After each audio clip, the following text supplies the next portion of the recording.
Quer dizer, a linguagem da cultura brasileira é toda a linguagem da presença física imediata.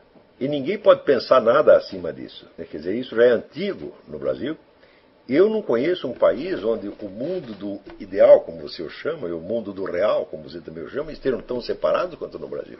Porque a realidade do ser humano é o trajeto dele em direção a um ideal, a um objetivo. Esta é a única realidade que ele tem, não há outra realidade.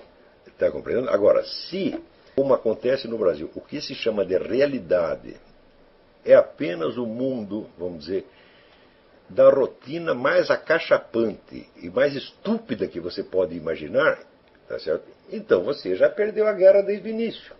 E é exatamente o que acontece no Brasil. O Brasil é o país das vocações frustradas. É o país onde é normal ser fracassado. E onde dar certo é uma exceção que requer um milagre divino ou uma intervenção diabólica. Só as pessoas diretamente ajudadas por Deus ou pelo diabo é que dão certo no Brasil. Os outros são todos fracassados e isso é considerado normal. Portanto, o que a sua família vai te ensinar, o que seus amigos vão te ensinar, o que o seu meio social vai te ensinar, é conformar-se com a derrota. Só que isso aí é uma espécie de ilusão nacional. É só no Brasil que isso vigora. Se você atravessar a fronteira e for para o argentino já não vive isso. Tá certo? E quando o argentino chama o brasileiro de los macaquitos, em parte é isso que ele está querendo dizer. São pessoas que vivem uma forma diminuída de existência. São pessoas, vamos dizer, que não têm acesso àquilo que verdadeiramente constitui a existência humana. Eles vivem abaixo da existência humana, porque eles acreditam nisto. E é só porque acreditam, porque não há, vamos dizer, nem mais meio motivo para que as coisas sejam assim. Por exemplo, outro dia um rapaz escreveu dizendo o seguinte, dizendo, mas a gente para estudar a filosofia será uma coisa de elite, porque a gente precisa comprar livros, e os livros custam caro, etc, etc. Então, a gente via quando ele falava uma coisa de elite, havia um certo elemento de inconformidade, ou de revolta com isso, né? Então eu comecei a pensar aquilo e eu reparei o seguinte, que não é que eu reparei nesse momento, já tinha reparado antes. Na cultura brasileira, a necessidade que você tem de trabalhar, prover o seu próprio sustento, é vista somente como uma imposição absurda de um mundo mau, não como um dever. O resto do mundo inteiro, praticamente a humanidade inteira, sempre soube, né, que o dever de você prover o seu próprio sustento e o sustento dos seus, mais do que uma necessidade, é um dever. É um dever moral, uma coisa que tem significação moral em si mesma. E que o sujeito que se recusa a isso, ele nunca vai ser gente. Tá certo? Agora, no Brasil, é assim. O normal seria não ter que fazer isto. Ou seja, se eu preciso de dinheiro para pagar minhas contas, isso é apenas uma imposição absurda do universo hostil em cima de mim. Quer dizer, é uma coisa que não existe dentro do sujeito. Ele não quer fazer isto. Ele não sente aquilo como um apelo do dever ou como parte da sua vocação. Ele acha o contrário. Tem aqui a minha vocação por um lado e tem ali a necessidade de ganhar dinheiro por outro. Eu digo, mas, meu Deus, isso é uma visão tão artificiosa das coisas. Porque se você não prover a sua própria subsistência, alguém vai ter de provê-la. E parece que no Brasil a ideia fundamental é essa. Justo é que os outros me alimentem. Se eu tenho que me alimentar a mim mesmo, é injusto. Agora, o outro não pode pensar assim. Aquele que vai sustentar você, ele não tem o direito de pensar assim. Ele tem o dever de sustentar ele mesmo e mais você. Ora, uma sociedade baseada nesses princípios nunca pode dar nada. Só pode dar 50 mil homicídios por ano mesmo. E o governo do PT, tá certo? E o mensalão só pode acabar assim, gente. Quer dizer, quando eu digo o Brasil é hoje o país mais burro e mais assassino do universo, eu não estou xingando, eu estou dizendo uma realidade cientificamente comprovável. Os nossos estudantes são os piores do mundo, eles se saem pior do que alunos, do que estudantes de países muito mais pobres, e o Brasil é recordista de homicídios por ano. Então é o povo mais burro e assassino do mundo. Por que chegou a ser assim? Por causa deste tipo, vamos dizer, mitos e de mentiras impregnadas na cultura. Por exemplo, eu sugeri que vocês lessem o livro do Orígenes Lessa, que é O Feijão e o Sonho, que o sujeito quer ser um escritor, mas ele tem que trabalhar, e a mulher dele está grávida, e tem todo aquele problema. Então, assim, de um lado a necessidade do feijão, do outro lado o sonho. Eu digo, isso é típico da cultura brasileira. Eu digo, meu filho, o dever que você tem de trabalhar, de se sustentar, de prover as suas próprias necessidades e a da sua família é parte integrante da sua vocação. Se você se recusa a fazer isso, você não merece que a gente lhe dirija a palavra, porque você é sub-humano, você é um ladrão. O sujeito que acha que os outros, ou a sociedade, entre aspas, tem a obrigação de sustentá-lo e não ele mesmo, e ainda assim, pensando com esta ideia baixa, nojenta, porca, ele ainda quer ser um escritor, o sujeito desse tem que apanhar muito. E se não é para explicar porque está batendo. Então, não vou bater em você e não vou te dar explicação nenhuma. Só vou parar de bater quando você entender porque que a gente está batendo. E isto, no entanto, dificilmente eu conheço um brasileiro que não tem esse problema na cabeça. Então, eu não posso estudar porque eu tenho que trabalhar, etc, etc. Eu falo, mas só as pessoas que têm que trabalhar é que podem estudar, meu filho.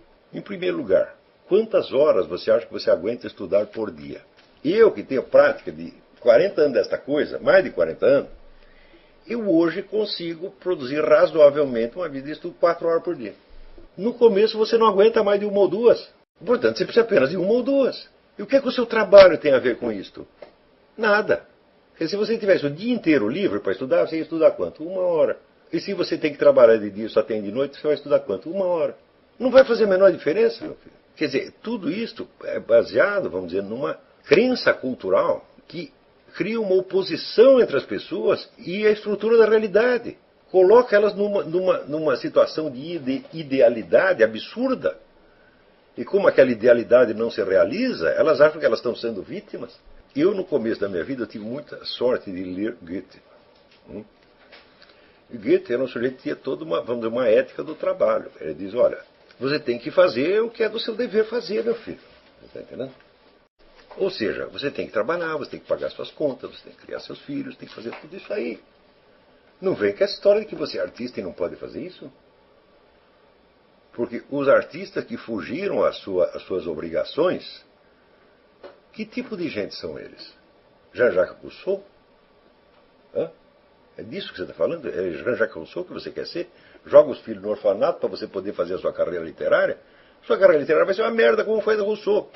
Você vai escrever uma obra toda cheia de mentira, vai ser uma coisa sem substância e só vai fazer mal para a humanidade. É isso que você quer fazer? Então, você não é capaz de se sustentar? Então sai daqui, moleque. Vai embora. Eu não quero você como meu aluno. Arruma um emprego, torne-se um homem decente e volte. Está entendendo? É assim mesmo. Eu já fiz essa aula no sábado, que é porque eu sei que tem gente que trabalha durante a semana e não pode. E a carga de leitura e de estudo que eu estou dando para vocês é muito pequena, tendo em vista isto. Agora, vem gente com choradeira?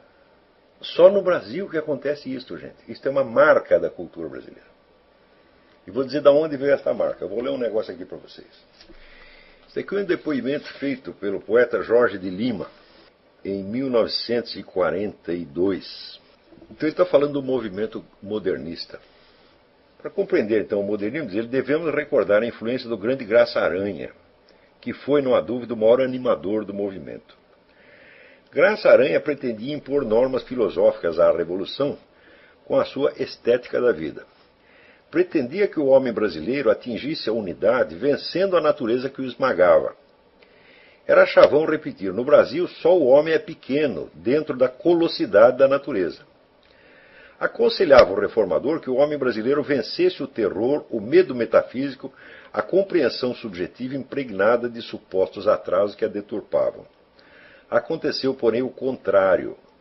Os modernistas brasileiros compreenderam que ao invés do que aconselhava Graça Aranha, o homem devia se entregar às suas tendências naturais, às suas pretendidas deficiências, e identificar-se com a exuberância da sua natureza, a sua metafísica mesmo saturada de superstições.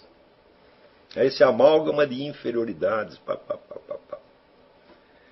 Preste bem atenção, isso foi uma decisão tomada nos anos 20 por uma geração de escritores brasileiros, escritores, artistas, pintores, músicos, etc., etc., que marcou o desenvolvimento da nossa cultura superior, entre aspas, até hoje. O Graça Aranha tinha escrito aquele romance, O Canaã, no qual há uma cena terrível de uma moça pobre que tem um filho, ela é mãe solteira, então ela, na hora de dar a luz, ela se esconde e ela tem o filho aí no mato e os porcos comem o bebê dela, né? Então, com isso aí ele estava simbolizando a total impotência do ser humano, tá certo, perante a natureza. E ele tinha esta ideia de que para criar uma grande cultura nós tínhamos que vencer esta coisa. Nós tínhamos que vencer o terror da natureza, vencer os impulsos primários, tá certo? Vencer esse sensualismo brasileiro, essa coisa. E ele estava certíssimo. Né? Só que daí a turma decidiu o contrário. Falou, não, nós temos que partir para o telúrico, né? Para, né, as sensações primárias, etc, etc. Bom, acontece o seguinte, o mundo das sensações primárias, o mundo da presença física, é o mundo do total isolamento do ser humano. O ser humano só consegue juntar forças no mundo do virtual, minha gente. Se ele fica apegado, vamos dizer, ao sensorial direto, cada um está isolado no seu sensorial direto, como bichinhos. Você está entendendo? E ficam impotentes perante a natureza e não conseguem se juntar para fazer nada. Você está entendendo? Por isso é que o brasileiro hoje vive nessa impotência. Ele não é capaz de se organizar para resolver seus problemas, mesmo elementares. E fica esperando que o governo resolva, mas acontece que os caras que estão no governo pensam igualzinho a ele. Está entendendo? E daí fica toda esta babaquice, tá certo? De cultuar religiões animistas, e carnaval, e candomblé, etc. Tudo isso já devia ter sido extinto há muito tempo. Isso aí só faz mal para as pessoas, pô. Isso aí tem que acabar. Enquanto continuar com esta babaquice, vai continuar os 50 mil homicídios por ano. É certo? Porque se você pensar, o que é carnaval? É uma farra sangrenta. Não é isso? Por que acham isso tão lindo? Porque são os idiotas, porque acreditaram nessa geração de pseudo-intelectuais. Quem aguenta ler os poetas do modernismo hoje? Ninguém aguenta. Aquilo é de um artificialismo, de uma babaquice sem fim. Quer dizer, para sair uma literatura boa, saiu, por exemplo, note bem, veja o contraste. Em 1926 houve um segundo modernismo no Nordeste, inspirado pelo Gilberto Freire. Não foi o modernismo paulista. Né?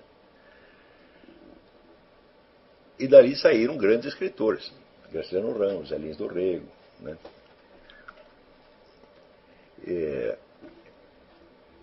No livro do Zé Lins do Rego, Cangaceiros, que é um livro que todo mundo devia ler, tem uma mensagem que todo brasileiro devia meter na cabeça. A história é a seguinte, é um casal de lavradores pobrezinhos, e eles estão pegos ali no meio de uma guerra, tá certo? Entre coronéis do sertão e cangaceiros. E hora os cangaceiros fazem acordo com os coronéis, hora briga e tal. E os coitadinhos ali no meio daquele negócio, né, levando chumbo tudo quanto é lado, sem poder fazer nada. Né? E por quê? Porque eles nunca sabem o que vai acontecer, eles nunca sabem nem onde estão os cangaceiros, nem onde é a guerra, eles estão completamente perdidos. Até que aparece um cego, que é um desses cantadores de feira, né? E o cego é o sujeito que vai de cidade em cidade e ele ouve as vidas das pessoas, ele guarda tudo na cabeça. Então ele tem o fio da meada. E graças ao cego, aquele casal consegue mudar, ir para um outro lugar e se salvar. Entendeu? Então o que é isso? Eu acho um grande livro, mas um grande livro. Né? O pessoal dá muito mais valor a outros livros do Zé Lins do Rego, mas acho que isso aqui é uma obra-prima mesmo, porque é o quê? É o nascimento da civilização através da linguagem. O poder da linguagem unifica os vários dados dos sentidos, transfere os caras do mundo daquela atualidade física atomística, quebradiça, separada, para um mundo onde as coisas têm unidade, está entendendo? Então elas percebem o sentido e elas sabem o que fazer. Só que é o seguinte, a cultura brasileira até hoje não deu esse salto. Que era o que estava propondo o Graça Aranha, isso que nós temos que fazer. Agora, para isto, exige um certo sacrifício. Qual é o sacrifício? Você não vai sacrificar nada do substantivo, não. Você vai sacrificar bobagem. É? Você vai sacrificar carnaval. Você vai sacrificar o... Como é que se diz? Esse apego que você tem ao sensualismo imediato. Tudo isso tem que ser transcendido, minha gente. Transcendido não quer dizer que você vai matar essas coisas. Você vai colocá-las dentro de um quadro maior onde elas adquirem sua justa proporção.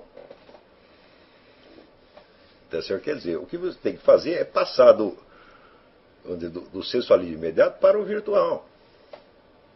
E conquistar, é como na minha teoria das camadas da personalidade. Você tem que subir de camada da personalidade. Camadas da personalidade são o quê? À medida que você vai crescendo, você vai conquistando novos critérios de integração da sua personalidade em função de novos objetivos que você determina. E que dão um senso de unidade cada vez mais elevado e cada vez mais abrangente com o que você está fazendo. Agora, se você ficar apegado a essas coisas que o modernismo cultuou, tá certo? Você não vai passar da segunda camada, que é instintiva. Agora, no mundo dos instintos, não existe unidade. Por quê? Porque não existe nenhum instinto contínuo. Você não pode ter fome 24 horas por dia. Você não pode ter sono 24 horas por dia. Você não pode ter desejo sexual 24 horas por dia. O instinto é quebradiço. Então, a pessoa que vive pelo instinto, ela não tem personalidade. Ela é só um monte de pedaços que não junta, está entendendo? Agora, então, isso daí resulta esta atitude brasileira com relação ao trabalho. Existe o mundo da necessidade e existe o mundo do ideal. Falo, não existe nada disso, isso é sonho, isso é maluquice. Isto não existe, minha gente.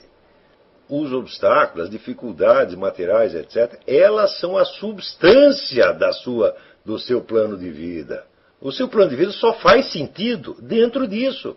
Se você tivesse nascido no paraíso, meu filho, no paraíso ninguém tem plano de vida. Nós só temos que ter um plano de vida. Por quê? Porque existem coisas que se opõem ao plano de vida, porra. Está entendendo? Essas coisas que se opõem, tá certo? Inclusive, elas determinam a forma do seu plano de vida. Então, a primeira coisa que você tem que ver é que o plano de vida ele tem que ter um sentido moral para você. Ele tem que ser um trajeto que vai na direção do que é algo que você entende como o bem. Ora, não existe, você não pode dar um passo em direção ao bem se você não entende o trabalho, o sustento próprio, como um dever e o entende somente como uma necessidade imposta de fora. Você está entendendo? Como se fosse, vamos dizer, trabalho escravo. Trabalho escravo é o trabalho que não adianta o escravo realizar, porque ele não pode se realizar através desse trabalho. Mesmo assim, se você estudar a história, você verá que inúmeros escravos dignificaram a sua condição de trabalho escravo, assumindo-o como dever. Não só no Brasil. Você lê os discursos de Epicteto. Epicteto foi um filósofo grego que era escravo. E era escravo do sujeito que não prestava e que só o maltratava. O que fez Epicteto? Ficou dizendo, eu não posso ser filósofo porque eu sou escravo? Não. Quer dizer, a própria condição de escravo era o ponto de partida da sua filosofia, que é eminentemente uma filosofia moral. Essa relação que as pessoas estabelecem, vamos dizer, entre o ideal e o real, no Brasil, o que eles chamam de real, ela tem que ser totalmente mudada. E isso, vamos dizer, é um dos objetivos fundamentais do que eu estou ensinando. Se eu conseguir modificar isto na cabeça dos meus alunos, só isto, eu já terei feito uma grande coisa, porque pela primeira vez o Brasil vai ter uma geração que considera que o trabalho não é só uma necessidade, não é um castigo infernal, mas um dever de bondade. Bondade para os outros em primeiro lugar, porque se você não trabalha, alguém vai ter que trabalhar por você. Então, portanto, você vai virar o senhor e ele vai virar o escravo. É isso? Então, o Brasil é uma nação de escravos, onde os caras não estão se queixando da escravatura, estão se queixando só de que o escravo é ele e o senhor é o outro. Então, se inverter a situação, ele vai ficar satisfeito. Então, note bem, um país onde as pessoas pensam assim, já começa com um nível moral muito baixo desde a educação doméstica. Na educação doméstica, se o sujeito tem grandes planos, tem grandes ambições, a família já trata de reprimir o cara. E dizendo, não é nada disso, você está enganado, você tem que viver na realidade, você tem que fazer um concurso para o Banco do Brasil. É assim. Hã? O que uma mãe deve fazer? É isso que ela deve fazer? Deve reprimir os sonhos do cara?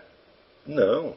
Ela deve dizer, não, meu filho, tu vai para frente, né, vai fazer a sua coisa, tá certo? E segue o caminho que você tem que seguir e não se esqueça da sua velha mãe, que daí vai chegar uma hora, eu não vou poder trabalhar, você vai precisar me ajudar. Então você vai ter dupla carga, meu filho. Você vai ter que fazer isso aí que você quer fazer e mais eu. É isso que a mãe faz, honestamente. Então, quer dizer, o problema da sociedade brasileira, ele vem de muito longe e vem de uma série de crenças malignas que estão incrustadas na sociedade e que não deixam as pessoas se realizarem, meu Deus do céu. A primeira é essa. Tem o meu ideal de um lado, a realidade do outro. Se você começou assim, você já matou o seu ideal de cara. E mais ainda, você não merece ter ideal nenhum e não merece realizá-lo. Porque você quer construir uma vida baseada na fraude, baseada na exploração do próximo. Eu leio muitos livros portugueses, então a gente vê a imagem que tinha dos brasileiros no século XIX em Portugal, é a imagem medonha, mas correspondia à realidade. Quer dizer, o brasileiro era visto assim como carreirista, né, fútil, desonesto, malandro, que enganava todo mundo, né, que ficava rico e que não tinha dó de ninguém, e só pensava nele mesmo, cara egoísta, tá vendo? Então tem um versinho do Camilo Castelo Branco que ele descreve o Palheiro. O Palheiro é um bairro lá de, não sei se Lisboa, do Porto, sei lá, acho que é no Porto. Tinha vários tipos pitorescos, né, tipos exóticos para você observar. Então, entre os vários tipos, né, tem assim, lá você vai ver isso, vai ver aquilo, e daí tem um versinho que é assim: há de ver o milionário brasileiro com 1000 tretas a narrar com sujas cores as lendas dos seus amores com as suas 30 pretas. Quer dizer, o brasileiro era isto. Tá entendendo? Era um sujeito que tinha lá um monte de escravo e ficava comendo todas as escravas. Era isso o brasileiro em Portugal. Tá? E olha, até hoje o brasileiro reclama é disso. Ele quer ser o senhor escravo que tem lá 30 pretas peladas para servi-lo o tempo todo, tá entendendo? E se ele não tem isso, bom, que você queira isso, fala, bom, até que se compreende que você queira isso. O que não se compreende é que você ficar revoltado de não ter isso e achar que os outros têm a obrigação de te dar isso. Então, vamos dizer, se você é pobre, vamos dizer, a sua pobreza é o seu ponto de partida e você tem que aprender a se comportar como um pobre decente. O que é um pobre decente? É um sujeito que trabalha, tá certo? Com a consciência do seu dever. É o que o Cristo mandou, cada um tem que carregar a sua cruz. A cruz representa não é um castigo infernal, meu filho. O castigo infernal vem depois. A cruz é a estrutura da realidade.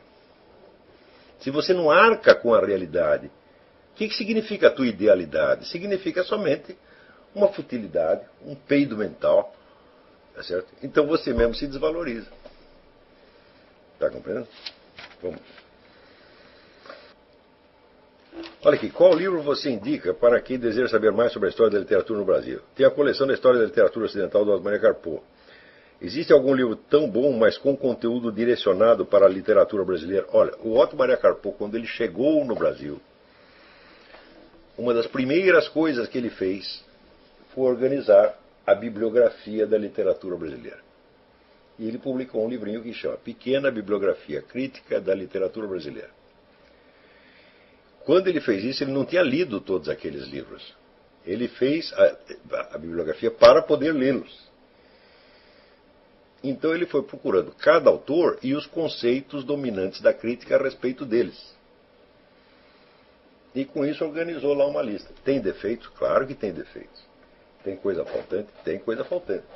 Tá certo? Só que é um começo. Você pode partir deste livro que se chama Pequena Bibliografia Crítica da Literatura Brasileira e ir complementando, né? Ou até excluindo com o tempo. Tá certo? Mas está em um livro que eu considero, vamos dizer, indispensável. Claro que numa etapa posterior eu posso dar mais indicações, mas por enquanto o que eu quero é exatamente que você rache a cabeça tentando formar as suas bibliografias, meu Deus do céu. Adquiram uma paixão pela informação. Pela informação e pela ordenação da informação, pela classificação da informação. Como se vocês tivessem chegado num território novo, se você fosse Pedro Álvares Cabral, né? Cristóvão Colombo, tá certo? Hernán Cortés, chegou num território novo, você tem que mapear aquela coisa, da qual você não sabe nada. Este esforço de mapear, ele trará benefícios para você pelo resto da sua vida de estudos.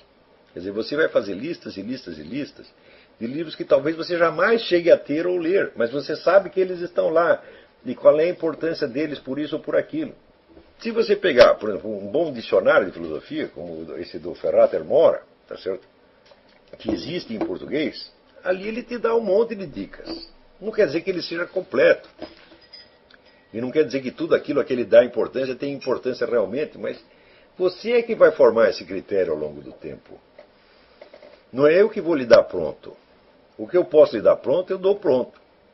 Como, por exemplo, essas coisas que eu estou falando. Porque essas coisas que eu estou dizendo aqui, você não vai encontrar em lugar nenhum. Essas observações que eu fiz sobre cultura brasileira, isso aí, em lugar nenhum.